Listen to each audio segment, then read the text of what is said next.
All right, welcome back to episode 2. And before you guys say anything, I just want you guys to know we record this all on one day. So the same clothes, don't roast us for it, all right? We are changing our clothes. It's just we record all these episodes at the same time, and then we splice it up and post it throughout the week. So give us a little bit of a break. Give us the benefit of the doubt. We wear clean clothes around here. But this is the 2-Minute Drill Podcast. I'm Michael Rochman. That's Bailey Kumar, and today we're going to be talking about Brock Bowers and his potential landing spots. We talked a little bit yesterday about the Chargers and what they could do at 5. We've already talked about his fit there, but we're going to start off with that. Bailey, you love Brock Bowers to the Chargers, and you think that that is something that both impacts the immediate future and the long-term future of that team. Let's talk about his fit there with Justin Herbert in Sunshine City. Yeah, I mean, Bowers, I don't think it's just only about his fit with Justin Herbert. I think it's is about his fit in the overall offense. Because obviously with Herbert, you give him kind of that safety valve option underneath. You can run him out of the backfield. You can line him up at fullback. You can really do go crazy with him. But also, in a team that really needs a run game revitalization, Bowers is someone who you can line up in line and have your running back run behind him. He can clear lanes. He can do that for your running game. So I think he can be a transformative piece for this Chargers offense. Yeah, Bowers gets after it in the run game, and I think that's something that's a bit underrated about him because his play strength isn't necessarily there yet, but the willingness is there. And that's one of the big things when it comes to prospect tight ends, is just trying to figure out if these guys are going to put in the effort for it.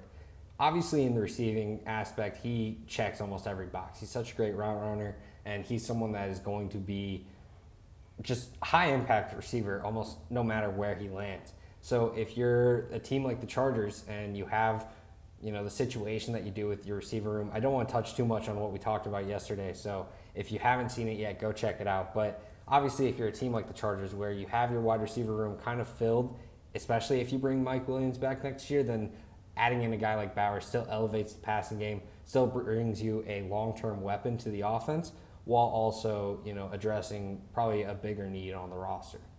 Another fit that I potentially like, though, is the New York Jets. Aaron Rodgers obviously loves to target those athletic tight ends. He's kind of done it with guys that aren't necessarily going to be top 5 picks or top 10 picks, but, you look at guys like Robert Tonyan, Jermichael Finley. He has consistently found success with good tight ends.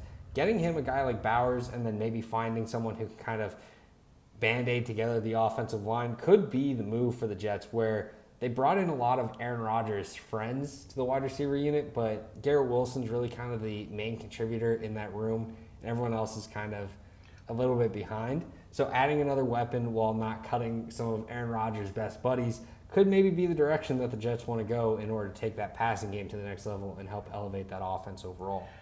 Yeah, I mean, when you look at the Jets wide receiver room, I mean, it was such a strength at the beginning of the year. You look at it, you're like, man, they got Corey Davis as like their wide receiver 4. You end the year with Xavier Tillman as your wide receiver 2. So it's definitely a kind of area that needs improvement. And their O-line is kind of a mess now, too. I kind of think Bowers might be too much of a luxury pick for the Jets right now.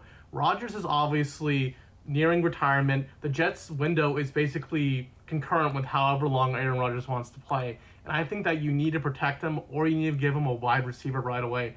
Bowers, as amazing as a prospect as he kind of is kind of just like sticking one foot in both pools. Like, you're not really doing everything you can to help the offensive line. You're not really doing everything you can to help the wide receiver room. And I'm not really sure how great the fit is. You kind of do have Conklin and Ruckert, who it's an okay room. It's not the best room. It's not the best tight end room in the NFL. But I think it's serviceable enough that you really need to look at an offensive line or a wide receiver if you're the Jets. But, I mean, we saw the entirety of free agency. If they manage to kind of patch together a decent wide receiver room and kind of bring in some guys that can compete on the offensive line, they feel confident in that can be starters for you long-term. Not even long-term, just in the short term, just a year or two.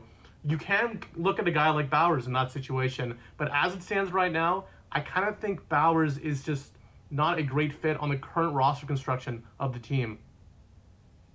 Yeah, and, when you look at just some of the top picks in this draft, trying to weigh the luxury of a tight end versus the prospect that Bowers is, it's hard to kind of manage where Bowers could land, if not at number 5 to the Chargers. You go through the top 4, obviously, we think Williams, May, Daniels, Harrison Jr. for the top 4 picks. If Bowers doesn't fall in the lap of the Chargers as their preferred pick. You know, the Giants probably won't do it because they have Waller. I think the Titans probably pass on Bowers because they need a tackle so badly and they have Chigakonkwo. You know, you look at number 8 with the Falcons, they have Kyle Pitts. They're probably going to keep rolling with that. The Bears have Cole Kmet. And obviously we just talked about the Jets. After that, you know, Vikings aren't doing it with TJ Hawkinson. It starts to continue falling down the board. Will the Broncos do it at 12? There's a debate there, but I think, you know, that's a team that, A, probably needs to trade down because their draft capital isn't the greatest, and B, you're kind of punting on quarterback again if you do that, and they're in a situation where a lot of their money is tied up into Russell Wilson. So they almost need that rookie contract quarterback under center, or else they're going to be screwed cap-wise. And then, you know, the Raiders could potentially do it, but they need offensive line and quarterback help as well. There are a lot of teams that adding Bowers isn't the problem. It's just the fact that there are so many other problems on their roster to where it's like, can we afford the luxury of adding Bowers when we have such other pressing needs? Yeah, I mean, like you said, the Raiders, they have Mayer, and then the Vikings have Hawkinson. The Bears, I kind of think, are a kind of interesting spot for Bowers, and I'll tell you why. Shane Waldron, when he was on the Seahawks, did run the most 2 tight end sets out of any, you know, team in the league. They were running it the most, and they were running with not so talented guys. I think the problem with the fit on the Bears is that it's kind of rough because you will have to eventually run 3 wide receiver sets, and you will eventually have to have a tight end kind of lineup at the slot position. And I don't think Kmet and Bowers are good or fluid enough to kind of consistently line up in the slot position. But if I'm talking absolute 4, it has to be Cincy at 18.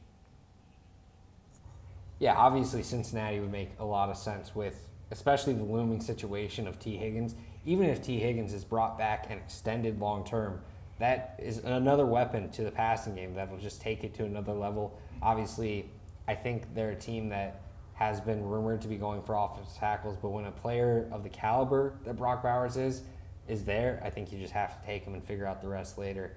Another team that I think makes a lot of sense before the Bengals is the Indianapolis Colts at pick number 15. You know, Jelani Woods, Mo Alley Cox, I don't think they're necessarily the right guys for the job. So if you can get a guy like Brock Bowers into that offense with an offensive mind like Shane Steichen, with a quarterback like Anthony Richardson to kind of have that safety blanket, I think that would be absolutely huge and would be a great fit. But the issue isn't necessarily what type of talent Brock Bowers is, because this is someone that on paper and just ranked against everyone, he's probably top 5, top 10 at least.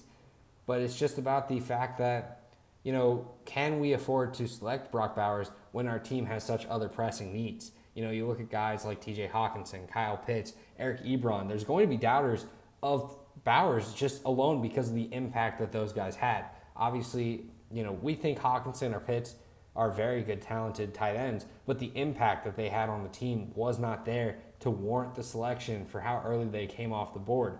So that's kind of the debate that a lot of these teams have to address. Is our team good enough to where a guy like Bowers makes the impact we're looking for from a top 15, top 20 selection in this draft? Yeah, and I mean, when you look at the landscape of the NFL, look at the final 4 teams left remaining in the playoffs, all had elite tight ends, right? So I do think it's something the NFL might be a little bit more focused on, is getting that elite tight end talent. So, like, if you're the Saints at 14, for example, you have so many holes on your roster. Are you really in the position to just pass on Bowers because, oh, we need offensive line, oh, we need defense, we need a new QB? Like, it's just, I think that teams are going to start taking tight end as a position a bit more seriously. So when you have a guy as talented as Bowers, are you really, if you're picking in the 20s and you're like a perennial playoff team, if you're like the Cowboys, for example, are you really going to let Bowers fall all the way to 18? Or are you going to be kind of more aggressive in the 20s to trade up and kind of take Bowers if he slides down a little bit in the teens?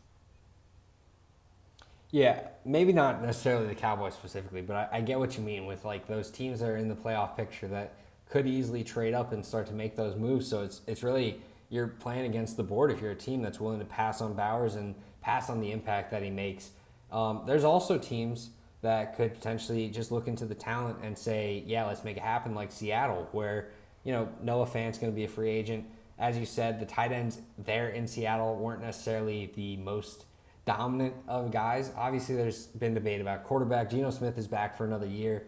The offensive line could use some help, but it seemed more durability issues than it was necessarily them needing to draft someone early. The defense could use some help, but Mike McDonald is going to have a huge impact for what that team is capable of doing next year. So maybe a guy like Bowers plugs into that offense that is already surrounded with weapons like DK Metcalf, Tyler Lockett, Jackson Smith, and Jigba, and you get that fourth weapon in that passing attack, and it doesn't matter who's behind center, whether it's Geno Smith or whether it's some rookie later down the road.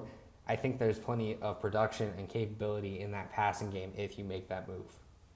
You're right, exactly. But again, like we said when we talked about Bowers in the last episode, it's kind of an in-between move. It's kind of a future need and a present need filled with Bowers, and it's just not committing to either one. It's kind of two of an in-between move for most teams to consider. But I will say that I do think the Cowboys might be trading up for Bowers. They love their tight ends. Jake Ferguson is good, don't get me wrong, but I do think his productivity is kind of more based on the system than necessarily the talent. And I'm telling you, with how much the Cowboys love tight ends, how much Jerry Jones loved tight ends, if Bowers is there in like the 14-15 range, I have the absolute confidence that they will be trading up for him. Yeah, I wouldn't doubt it 100% just because, Jerry is someone that's going to be willing to be aggressive, and their front office loves guys that were highly productive in college, and they think that they can continue that production at the NFL level. When I look at Bowers, I think one of the big things that comes to mind, if he does kind of fall past that 5 spot, is, we'll assume that Neighbors and Odunze are off the board by pick number 9 with Chicago. After that, there are teams that could use a weapon in the passing game, New Orleans especially, where, that next tier of receivers, if you like someone enough, obviously it's fine to select them. But, you're probably taking a guy like Bowers into your passing game before you're taking a guy like Brian Thomas Jr. or Xavier Worthy or Adonai Mitchell or whoever in that next tier, because I think Bowers is the more sure thing. So I think that's where the debate really kind of gets interesting, is if you feel that you need someone to catch passes, and you're saying, okay, Odunze is off the board, Neighbors is off the board, Harrison Jr. is off the board, who are we going to take? I think Bowers is in that 4 slot in terms of just overall weapons in this class, especially when running back and wide receiver don't really have guys to kind of match up to what he brings to the table. That's a really good point, that after kind of the top 3 wide receivers go, there's a little bit of a dead zone where you're not really loving taking any wide receiver in the teens right now. Maybe some will blow up the combine and then it's a different conversation, but right now there is a huge drop off, and I do agree that Bowers is, if you want to call him, would be a wide receiver 4, would be the wide receiver 4 in the class if you look at him like that, the offensive weapon 4. And yeah, there are a ton of teams that kind of need a playmaker. It's just such an easy blanket thing for a GM to do. Just give your QB another playmaker, and then you can kind of just wash your hands in the whole situation. Now, one thing that I do think is interesting with Bowers is he is going to probably underwhelm in terms of measurements. Obviously, everyone's seen the picture of him standing next to Robert Gronkowski. Does size concern you at all, and do you think it has any impact on his draft stock, or do you think that's something that most of these teams are well aware of heading into any process of offseason and evaluation, that this isn't really going to make much of a change on what happens to Brock Bowers on draft day? It definitely is a little bit of a concern. We have seen kind of smaller tight ends be fine in the NFL. How long do you think they could really stay in there in line and block for you effectively is an entirely different question. I definitely think it's something that affects his draft stock, but especially like you said, the functional strength isn't really there. You're questioning, well, how much more can you add onto his frame? If he comes in at 6'2" and 245, there definitely will be questions about how much more can his frame add on, and what is this guy's future position? What do you see him doing for your offense in the future? Yeah, and that's something that we've talked about off camera. You think that there's a lot of intrigue with Bowers potentially working out of the backfield. Now, easily a lot of people will kind of raise their eyebrows and be concerned about that take and think, why are you trying to put Bowers at fullback? But we've seen wide receivers used out of the backfield because they're so good at what they do with the ball in their hands. Sorry, my computers went dark, so that's why the camera kind of went weird for lighting. But guys like Deebo Samuel, Justin Jefferson have been used out of the backfield, and they're able to generate separation and create production out of that. So why don't you talk a little bit about how you feel Bowers fits into the backfield in that kind of weird role that you were talking about earlier. Yeah, I mean, when you talk about like modern NFL offenses and what you like to do, this is something that Kyle Shanahan loves to do. You put, in his case, Kyle used check in at fullback, and then suddenly he's at tight end, right? And when you're in the huddle, defenses have to respect, hey, they have a fullback in the huddle right now. Let's go send out an extra down lineman. Let's go send out an extra linebacker. We can't afford to get gashed in the run game like that. And when you're sending somebody like Brock Bowers into the backfield, into the huddle, if you're willing, if you show a commitment to use him as a fullback, teams will have to respect that. And honestly, Bowers is a much more dynamic playmaker than Juszczyk is. So teams, defenses especially, will really have to respect how versatile Bowers can be used. But again, that comes down to the offensive coordinator and how teams want to use Bowers. If you just stick him at tight end, that's not worth the pick. You can't just have this guy as an inline tight end, run his routes, run block, maybe pass block every so often. You really have to move him around the field. You really have to use him in a lot of different alignments, in a lot of different ways, running different routes. You have to commit to use him as a fullback. Sometimes you're going to have Bowers in the backfield and have him be a lead blocker on a run play. And if you show willingness to do that, this guy's value is not just confined to tight end. It's just amazing. I think that if when used properly, Bowers could be one of the most valuable players in football. So over under Brock Bowers rushing touchdowns 0.5 for his rookie season. I'm taking the over, heavy over. No, I mean, again, it depends where he goes. I don't think every team is going to be as willing to kind of build their offense around Bowers like they should. Especially when you look around the league, how many teams are really like searching for that new offensive identity, which is why I kind of love the fit at Chargers at 5, as they are a team that kind of need a whole new offensive scheme identity, and you could really build one around Bowers. But as you kind of fall down later and later in the draft, these are good teams already. These are teams with established offensive schemes. They know what they want to do, and you just don't go and draft a guy like Bowers and suddenly throw everything out the window and kind of rebuild it. All right, so last episode we talked about what we would do with the 5th pick, but now we are going to kind of project where we think Bowers will genuinely land. We both said that we would take Bowers at 5 if we were the Chargers right now, but if you are trying to predict exactly where Bowers lands, where are you taking him right now? Or where are you taking him? Where do you think he falls right now if you had to predict for If I were to put money on it, I would say that Bowers will be the pick at number 5. I'm going to project that he goes number 14 to the New Orleans Saints. I think it's just, I don't know. I don't think it works to his favor, the size and everything. And then I think there's just way too many prospects that are going to continue to generate hype through the offseason that is going to kind of rise up into that top tier and get into number 5. I don't think the Chargers are going to be willing to make that selection at number 5 for a position that isn't necessarily as dire. So I think he's going to fall, but I don't think the Saints would let him slip past that point. Maybe a team like Indy is willing to jump the Saints and try to get to that number 12 or number 11 spot to make sure that they secure him, but I think 14 to the Saints is where I'd project him to go right now. Yeah, I mean, that's a fair landing spot. That's if the NFL isn't as high on him as kind of the media is. I mean, he is the smaller tight end prospect. He's been hyped for a while. There will be some prospect fatigue involved in him. So, I mean, I wouldn't be surprised if he fell that far, but I have confidence in the NFL evaluators that they'll make the right decision, especially Harbaugh and in LA, and they'll take him at 5. All right, and that is all for episode 2 of the 2 Minute Drill podcast. Come back tomorrow where we're going to be talking about free agency and some of the needs that could be addressed in that cycle instead of through the draft like currently projected. That's all for us. I'm Michael Rochman. That's Bailey Kumar. Peace.